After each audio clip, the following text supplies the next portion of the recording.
Did you ever feel like you were living in a spy movie? Like someone, somewhere, might be watching you?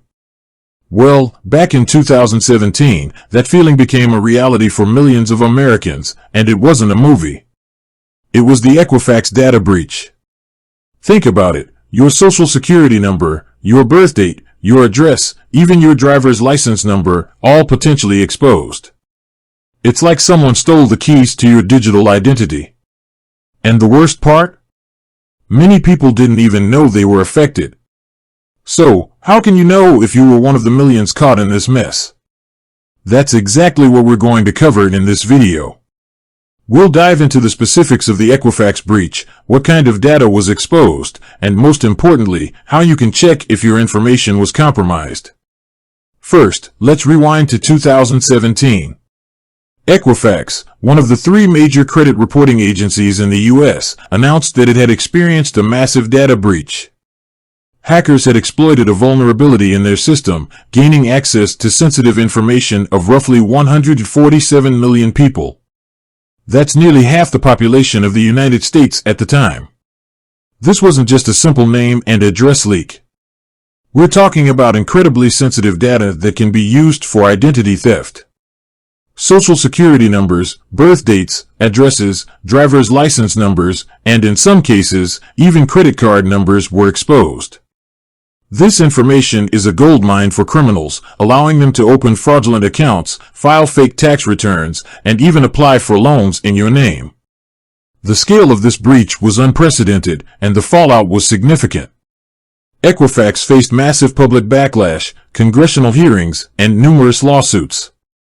They eventually reached a settlement with the Federal Trade Commission, FTC, which included setting up a fund to compensate affected consumers. Now, you might be thinking, this happened years ago. Why should I care now? Well, the risk of identity theft doesn't disappear over time. In fact, the information stolen in breaches like this can circulate on the dark web for years, waiting for the right opportunity to be exploited. It's crucial to be proactive and check if you were affected, even if it's been a while.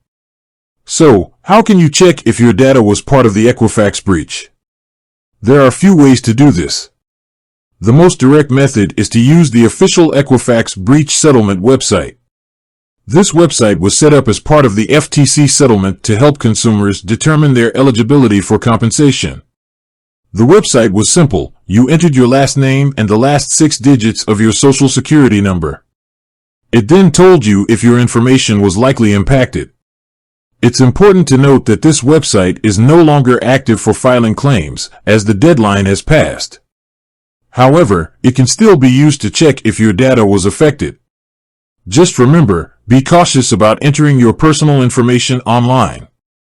Make sure you are on the legitimate Equifax settlement website and not a phishing site designed to steal your information. Always double-check the URL.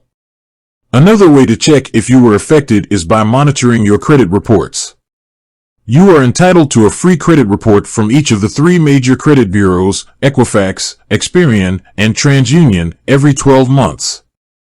You can access these reports through annualcreditreport.com, a website authorized by federal law. By reviewing your credit reports, you can look for any suspicious activity, such as accounts you don't recognize, unauthorized inquiries, or incorrect personal information.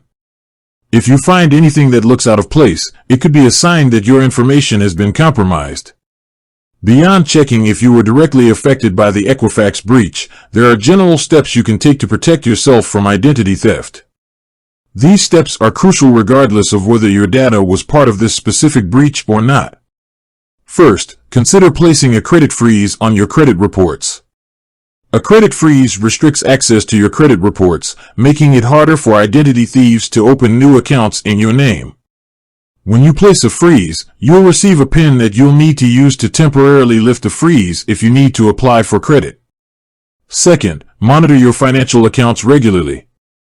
Check your bank statements, credit card statements, and other financial records for any unauthorized transactions.